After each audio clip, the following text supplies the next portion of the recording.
Buenos días. Hoy hablaremos un poco más del tema de la natividad, que cada año parece ser pan con lo mismo, ¿verdad? Y a veces que perdemos de vista lo que Dios ha hecho por nosotros y se nos olvida. Y cada vez que vemos la historia de la Navidad, como decía, es algo que se vuelve tradicional, habitual y se pierde la sensibilidad. Pero ¿cómo obtenemos algo nuevo de ella?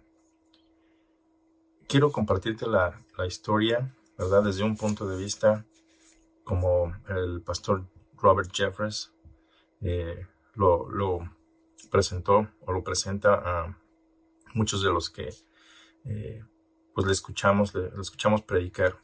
Él nos envía una carta a casa, ¿verdad? Y nos habla de este mismo tema. Entonces quiero compartir lo que él dice en su carta. Esto que voy a decir le pertenece a él, él lo predica, pero lo traduje y lo quiero compartir contigo.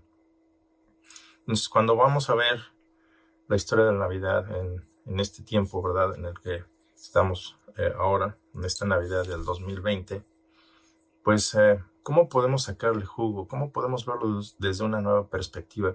¿Cómo podemos entender que la Navidad, pues no solamente una tradición, no solamente algo habitual o algo aburrido o algo que se refiere más que nada a los presentes, a los regalos, y va más allá de estar reunido con la familia, va más allá de estar solo, ¿verdad? Cuando en esos momentos, en las etapas de la vida en las que cada uno de nosotros alguna vez ha experimentado esa soledad, por muchas razones, pero va más allá de eso. Entonces, siempre que veamos o que estemos viendo una escena de Navidad, consideramos esto. Por ejemplo, hablemos de María.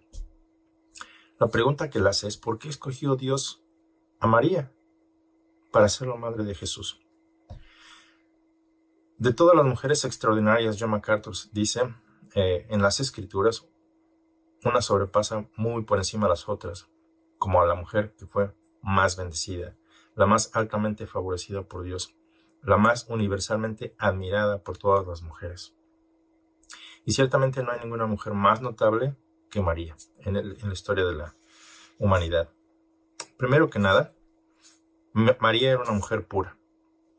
Era una mujer pura. Isaías 7:14, cuando digo pura no dice impecable. Era una mujer pura, era una mujer virgen. Entonces dice Isaías 7:14 que el Mesías habría de nacer de una mujer virgen. Ese era un requisito que Dios buscaba. Una mujer que fuera virgen. Y no que la buscara como si no existiera o como si él no supiera qué iba a pasar, sino en el sentido de hacer sus condiciones para demostrar que el Mesías viene de origen divino. No es de origen humano, no es de un origen voluntario, sino que proviene de él. Entonces, él está haciendo algo que va en contra de lo que nosotros conocemos, ¿verdad? No en contra de la naturaleza, sino que interviene en la naturaleza de una mujer virgen. Isaías 7:10 nos dice: habló también Jehová a Acaz, diciendo, básicamente el 14, que es el versículo que nos interesa y el cual nosotros lo hemos escuchado muchas veces. El 14 nos dice, y he aquí la Virgen concebirá y dará a luz a un hijo y llamará su nombre Emmanuel, ¿verdad? Hemos escuchado ese versículo varias veces. Pero el contexto en el que está, te lo estoy leyendo. Habló también Jehová a Acaz, diciendo, pide para ti señal de Jehová tu Dios, demandándola, ya sea de abajo en lo profundo o de arriba en lo alto. Y respondió Acaz, no pediré y no tentaré a Jehová. Bueno, dijo entonces Isaías, oíd ahora, casa de David. ¿Os es poco el ser molestos a los hombres, sino que también lo seáis a mi Dios? Por tanto el Señor mismo os dará señal. He aquí la Virgen concebirá, y dará a luz un hijo, y llamará su nombre Emmanuel. Comerá mantequilla y miel hasta que sepa desechar lo malo y escoger lo bueno, porque antes de que el niño sepa desechar lo malo y escoger lo bueno, la tierra de los dos reyes que tú temes será abandonada. Jehová hará venir sobre ti, sobre tu pueblo y sobre la casa de tu padre, días cuales nunca vieron desde el día que Efraín se apartó de Judá, esto es, al rey de Asiria. en el contexto en el que Isaías está hablando al rey de Acaz, aparece esta profecía que Dios mismo está dando. Isaías le está pidiendo al rey que pida una señal. Él quizá no quiso ofender a Dios, pero al tener esa falsa humildad, al no querer pedir lo que Dios le estaba diciendo que pidiera, bueno, pues Isaías le dice: he aquí, la Virgen concebirá y dará a luz un hijo. Esa es la señal que Dios quería darle a Acaz, ¿verdad? Entonces, aunque tú no quieras, dice, esto es lo que va a pasar. Entonces, la mujer era una mujer pura, una mujer virgen, de acuerdo a la voluntad de Dios. En segundo lugar, María creyó que la palabra de Dios, ¿verdad? En segundo lugar, María creyó la palabra de Dios. María creyó lo que Dios le dijo y ella actuó de acuerdo a la palabra de Dios. Por eso escogió Dios a María, porque ella creyó lo que Dios dijo y ella actuó de acuerdo a la palabra de Dios. A ti y a mí se nos ha dado también la palabra de Dios, y en la misma actitud deberíamos reconocer la palabra de Dios y actuar conforme a la palabra de Dios. Entonces, creyó la palabra de Dios enviada a través de un ángel y actuó conforme a esa palabra, la palabra que Dios le dio a través del ángel. En tercer lugar, María puso la gloria de Dios por encima de su propia reputación. María puso por encima de su propia reputación la gloria de Dios. Entonces, es como decir, primero Dios y luego yo. Primero Dios y luego yo. No son solo palabrerías, ¿verdad? Como muchos de nosotros usamos.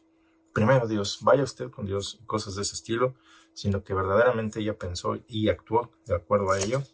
Primero Dios y luego ello. ¿Qué implica eso? Bueno, veamos lo que el ángel le dice primeramente. Le dice en Lucas 1:38. Entonces María dijo: he aquí la sierva del Señor. Esa palabra sierva, considéralo, se refiere a la esclavitud. No es solamente una frase política o diplomática.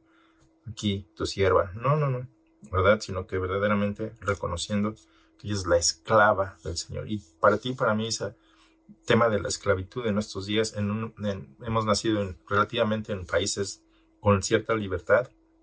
Nos es difícil concebir la idea de ser un esclavo, pero eso es lo que ella está diciendo aquí. He aquí la esclava del Señor. Hágase conmigo conforme a tu palabra, la palabra del ángel, ¿verdad? Y el ángel se fue a su presencia. Entonces la palabra sierva es la palabra duolé, que significa esclava. Y bueno, pues hay una larga información acerca de la esclavitud, ¿verdad? Que data de la antigüedad. Y había diversas maneras de adquirir esclavos. Por ejemplo, haciéndolos prisioneros durante las guerras, por comprar a un marchante los esclavos, ¿verdad? A una persona que los vendía, por nacimiento en la casa del dueño, en virtud del sistema de compensación. Por ejemplo, el ladrón, incapaz de restituir lo que se había robado, era vendido también como esclavo hasta que pudiera pagar todo lo que debía. Entonces, también en contra del espíritu de la ley mosaica, el deudor insolvente o también sus hijos. Los israelitas indigentes, ¿verdad? Los que vivían en la calle, los que no tenían nada, podían venderse voluntariamente o hasta vender sus hijos, lo cual me parece condiciones extremas, terribles. Bueno, el precio de los esclavos variaba según la época y circunstancias.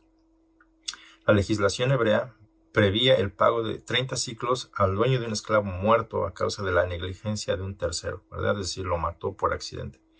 En el siglo III a.C., los esclavos judíos de Alejandría se vendían un poco más del mismo precio, 120 dracmas. Bueno, José, recordarás la historia de José, ¿verdad? Con una edad de 17 años fue adquirido por 20 siclos, también fue vendido como esclavo. Entonces, hay mucha información, esto es como para otro sermón, ¿verdad? Pero esto es lo que María está diciendo: he aquí la esclava del Señor. Punto número 4, en cuanto a por qué Dios escogió a María. María estaba dispuesta a sacrificar lo que era más importante para ella. ¿Qué hay de nosotros? ¿Estaremos dispuestos nosotros a sacrificar lo que es más importante para nosotros? ¿Verdad? En el caso de ella sacrificó su futuro su reputación y hasta su propia vida. Entonces, lo que Dios le estaba pidiendo que hiciera no era algo fácil. ¿Por qué? Porque ella se daba cuenta de que decirle sí a Dios implicaba ciertas cosas. Por ejemplo, primero que nada, su relación con José podía darse por terminada. Te recuerdo que en ese momento ella ya está desposada con José. Entonces, significaba el fin de esa relación, el fin de su propia vida. ¿Por qué? Porque se le iba a considerar una mujer adúltera, ¿verdad? Lo que está diciendo aquí el ángel es que vas a tener un hijo de parte de Dios. ¿Cómo va a explicar eso ella? La gente no se lo va a creer. ¿Cómo se lo va a decir a José? Entonces, lo que todos nosotros hubiéramos pensado es que esta mujer tuvo relaciones con alguien más y ahora quiere salirse con la suya, ¿verdad? Hubiera sido para muchos de nosotros fácil criticarla. Es fácil para nosotros aceptar la historia porque ya vemos en qué concluyó. Pero mientras está haciendo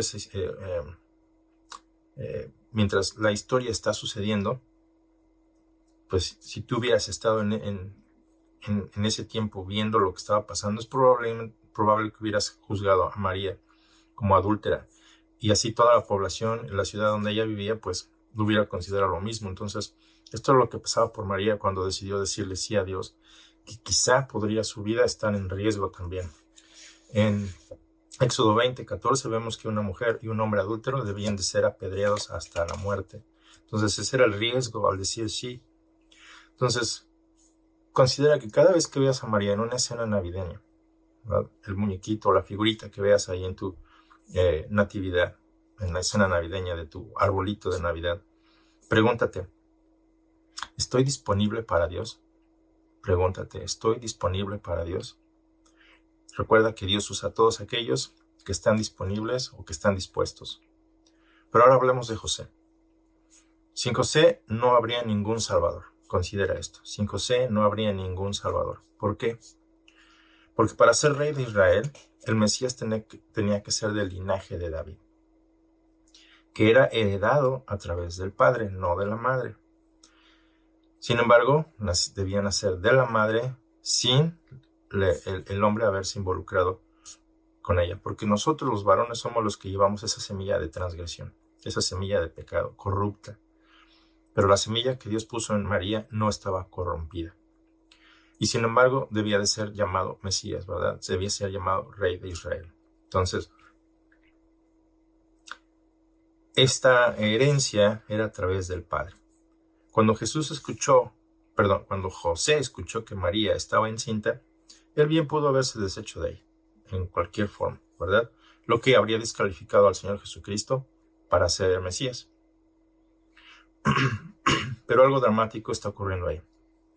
Nuevamente un ángel se le aparece a José en un sueño.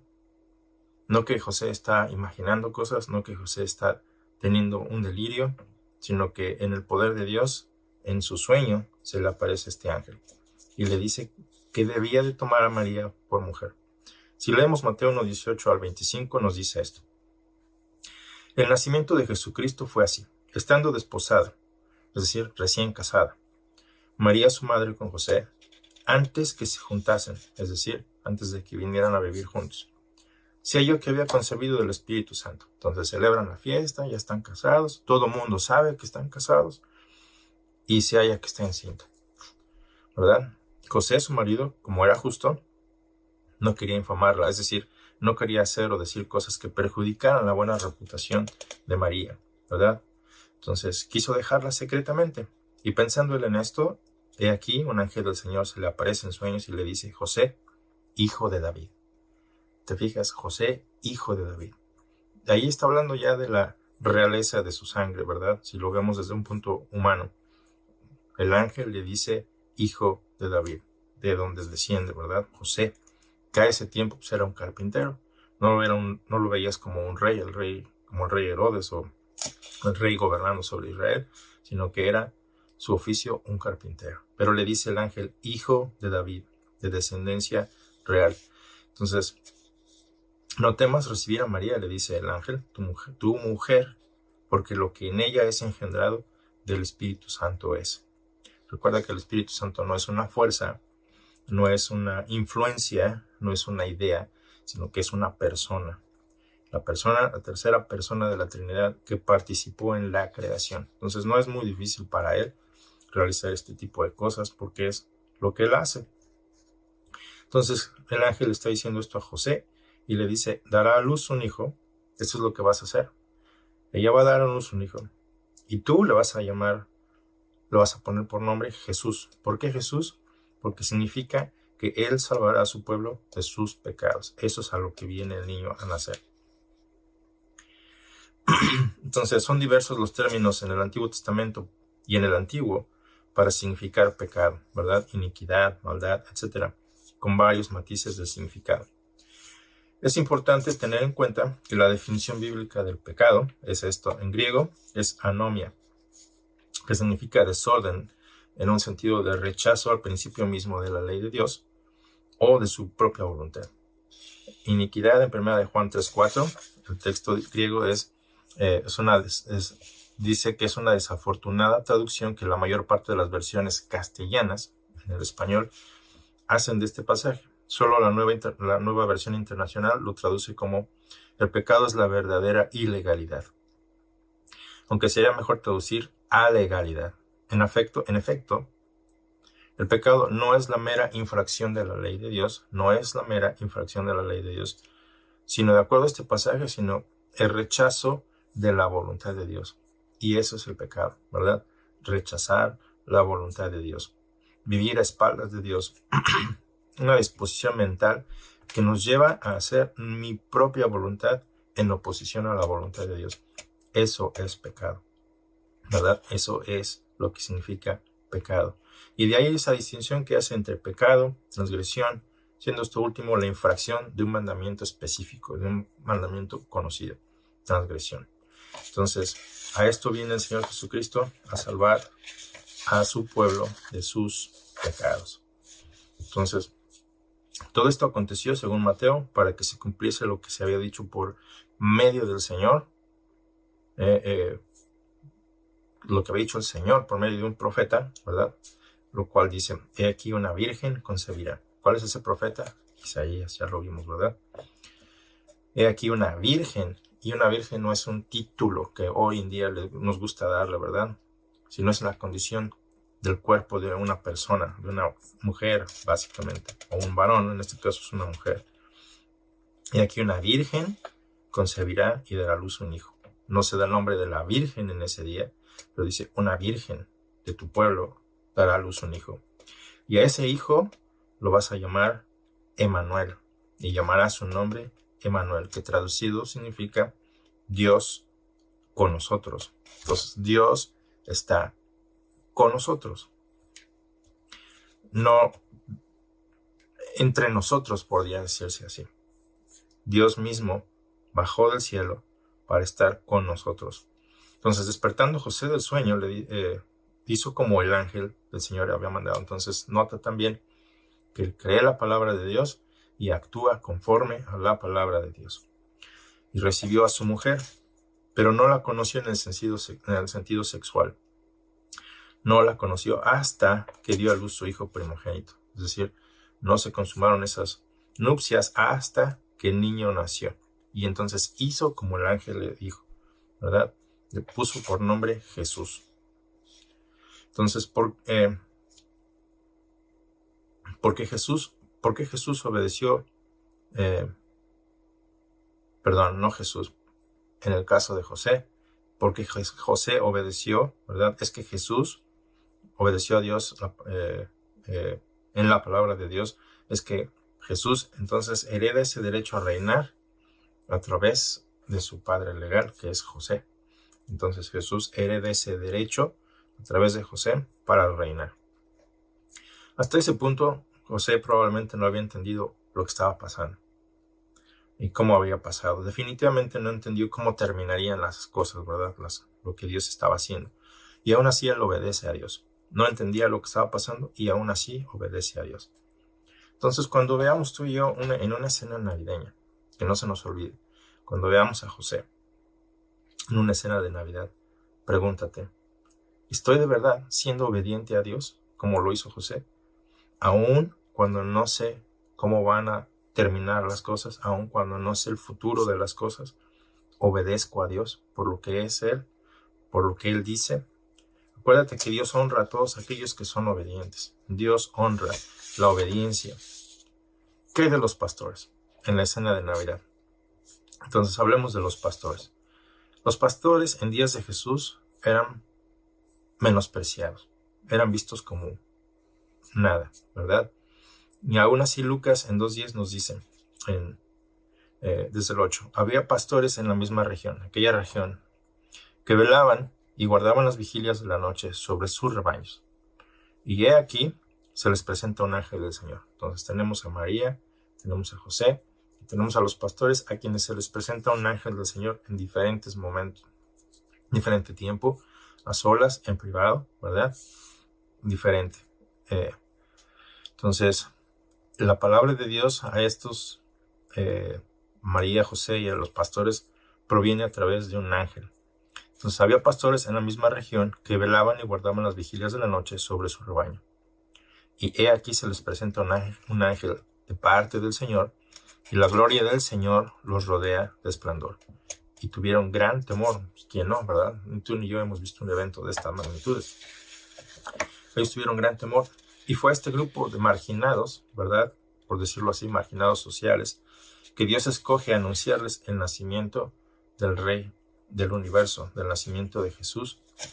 Pero el ángel les dice, no temáis, porque aquí os doy nuevas de gran gozo. Les estoy dando buenas noticias, grandes noticias que producen gran gozo, que será para todo el pueblo, para toda la nación de Israel, que hoy ha nacido en la ciudad de David, el Rey, un Salvador, que es Cristo, el Señor, el que había sido anunciado por Isaías. Cuando los pastores escuchan las buenas noticias, dejan todo lo que tienen y corren a ver al niño. Los pastores entendían que ellos eran transgresores también y necesitaban de ese Salvador también. Entonces, cuando tú y yo veamos en una escena navideña, no solo a María, sino a José y a los pastores alrededor, pregúntate, ¿de verdad he admitido que tengo una gran necesidad de Dios, como los pastores hicieron? ¿He admitido delante de Dios mi necesidad de Él? Te recuerdo que Dios usa también a aquellos que son humildes. Si tú no permaneces humilde, si tú no te humillas a ti mismo delante de Dios y crees que tu bondad es suficiente, estás en grave peligro. No lo ves ahorita porque todo parece ir bien a pesar de los problemas. Tienes salud, quizá no tienes salud, pero aún gozas de vida. Y entre otras cosas, parece que la vida continúa. Pero si no estás admitiendo la necesidad de Dios en tu vida, tienes un grave problema. Entonces, cuando veas esa escena navideña, pregúntate, ¿he admitido delante de Dios mi necesidad de Él? Si no, ¿qué estás esperando? Dios usa a todos aquellos que se humillan a sí mismos, que son humildes. Pero no es lo único que vemos en una escena navideña, ¿verdad? Vemos también quiénes hacen falta. Los 3 reyes magos, decimos en el ámbito católico, pero te recuerdo, no hemos sido tomados de ahí atrás, ¿verdad? Del pasado, para seguir viviendo en esa oscuridad. Esa era la tradición. Veíamos 3 hombres reyes, que para empezar no eran reyes. Y tampoco eran magos que practicaran esa magia. Eran astrónomos, ¿verdad? Eran sabios en ese sentido. Eran provenientes del este. Podría haber sido de Persia, de donde los israelitas habían sido exiliados 700 años antes, cuando el profeta Daniel, ¿verdad? Cuando fue cautivo, él les enseñaba a esos magos y les decía que el Mesías vendría no solamente por los judíos, sino por todo el mundo. Entonces estos hombres sabios eran astrónomos que vienen del este. Y como te dije, ¿cómo es que supieron, verdad, de esta estrella, de que habría de nacer un Mesías que rescataría no solo a los judíos, sino a todo el mundo? Bueno, por medio del profeta Daniel, quien testificó de Dios. Entonces Mateo 2:10 nos dice, ellos, al ver la estrella, se regocijaron muy grandemente. Y al entrar en la casa donde el niño estaba, para entonces el niño ya no era un bebé, ya había crecido, Vieron al niño con su madre María, y postrándose, como lo harían delante de un rey, lo adoran y abren sus tesoros que traían con ellos. Lo ofrecieron presentes como el oro, incienso y mirra, que eran presentes dedicados, establecidos para un rey.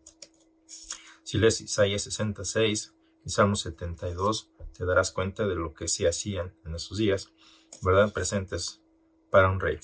Entonces, cuando veas a estos hombres sabios en una escena navideña, la pregunta para nosotros es, ¿estoy sinceramente buscando conocer a Dios? ¿Estoy sinceramente buscando conocer a Dios?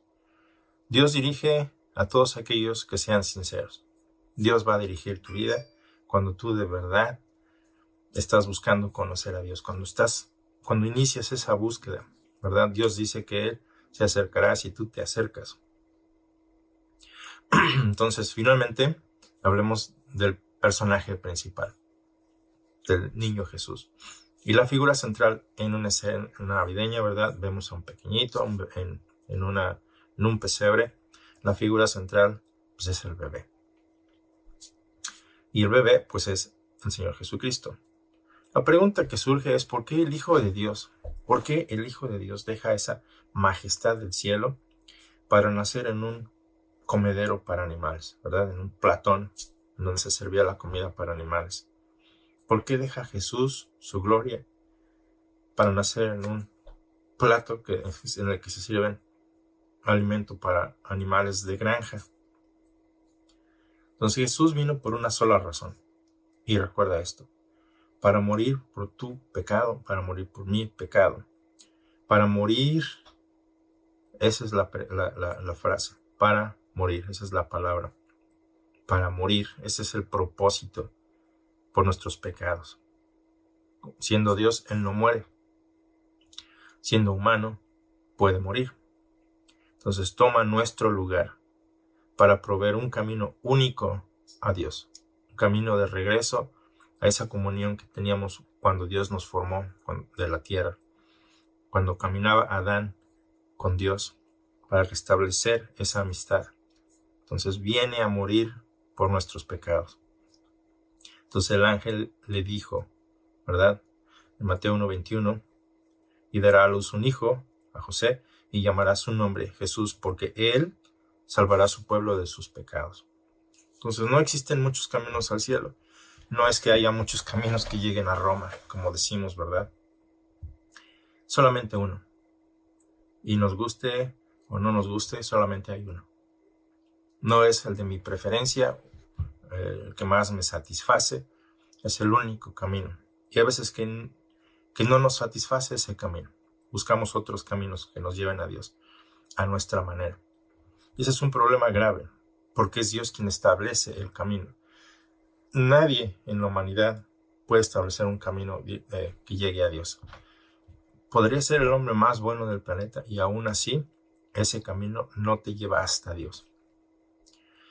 Porque tu justicia, dice la palabra de Dios, nuestros mejores actos de justicia son como trapos de inmundicia delante de Dios, comparado con la santidad de Dios. Entonces nunca podremos alcanzar la justicia de Dios. Por eso es que Dios establece ese camino. Él abre el camino para que podamos accesar a Él. Y ese es el único camino que tú y yo necesitamos. Jesús. Jesús significa Salvador. Es Dios quien salva. No es el hombre quien salva, es Dios quien salva. Entonces, cuando veas al bebé Jesús en un pesebre, en una escena navideña que hemos visto una y otra vez, pregúntate, cuando veas a ese bebé, ¿de verdad has confiado en la única provisión de Dios para tus pecados? ¿Has confiado en esa única provisión por Dios, verdad? Provista por Dios para tus pecados. ¿Has confiado? Te recuerdo que Dios salva, no tú, Dios salva a todos aquellos que creen en Jesús, porque para eso lo envió, para vida eterna. El momento en que tú creas, recibes vida eterna. No significa que tu cuerpo no va a morir, a menos que Jesús aparezca el día de hoy, en su segunda venida, como Él prometió, ¿verdad? Y hayas puesto tu fe, esa fe que recibes de Dios en Jesús, ¿verdad? Entonces, recibirás vida eterna. no es la fe que tengas personal o de tu preferencia, ¿verdad? Porque hay gente que pone su fe en los santos, pone su fe en la Virgen, pone su fe en lo que ellos quieran creer. Pero nada de eso salva. Esos son religiones de preferencias, ¿verdad? Cada quien escoge lo que más le conviene o lo que más le satisface. Pero aquí estoy hablándote de Jesús, el único medio para la salvación de tu futuro, de tu persona, de tu ser completamente.